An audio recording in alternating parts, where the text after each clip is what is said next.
ಓಹ್, ತಗೊಂಡು ಹೋದ್ರ? ಹೇಳಿದರೆ ಕೊನೆದಾಗ ಒಂದ್ಸಲ ನೋಡ್ಕೋಬೋದಾಗಿತ್ತಲ್ವ ಅಮ್ಮ. ಅದು 2017 ಮಾಡಲು, ಸಿಂಗಲ್ ಹ್ಯಾಂಡ್ ಯೂಸು. ಹೊಸದಕ್ಕೆ 10.2 ಲ್ಯಾಕ್ಸ್ ಇದೆ. ಅಟ್ಲೀಸ್ಟ್ 5 ಲ್ಯಾಕ್ಸ್ ಕೂಡ ಬಂದಿಲ್ಲ ಅಂದ್ರೆ ಹೇಗೋ? ಒಂದು ಚಿಕ್ಕ ರಿಪೇರಿ ಕೂಡ ಇಲ್ಲ ಕಣೋ. ಸರಿ ಬಿಡು, ಹೇಗಾದ್ರೂ ಮಾಡಿ ಒಂದೊಳ್ಳೆ ರೇಟ್ ಸಿಗೋ ಥರ ಮಾಡೋ. ಓಕೆನಾ? ಇಡ್ತೀನಿ, ಬಾಯ್. ಒಂದು ನಿಮಿಷ, ಕಾರ್ ಕೂಡ ಮಾರ್ತಿದ್ದೀರಾ? ನಿನ್ನ ಹತ್ರ ದುಡ್ಡಿದ್ಯಾ? ಇಲ್ಲ. ನನ್ನ ಹತ್ರ ಕೂಡ ಇಲ್ಲ. ಮತ್ತಿನ್ನೇನು ಮಾಡಲಿ?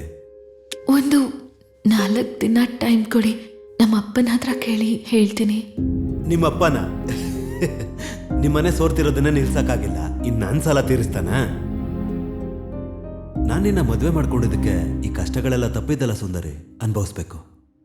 ಕೊನೆದಾಗ ಒಂದಿನ ನಾನು ಸಾಯ್ಬೇಕು.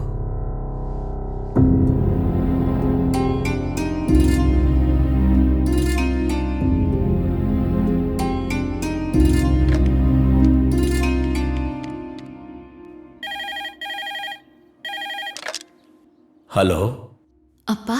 ಸುಂದರಿ, ಹೇಳಮ್ಮ. ಅಪ್ಪ, ನನಗೆ ಸ್ವಲ್ಪ ದುಡ್ಡು ಬೇಕಿತ್ತು. ಎಷ್ಟು ಅಂತ ಕೇಳೋ ಪರಿಸ್ಥಿತಿಯಲ್ಲೂ ನಾನಿಲ್ಲಮ್ಮ. ನೀನು ಕೂಡ ಕೇಳಬೇಡ. ಇಡ್ತೀನಮ್ಮ.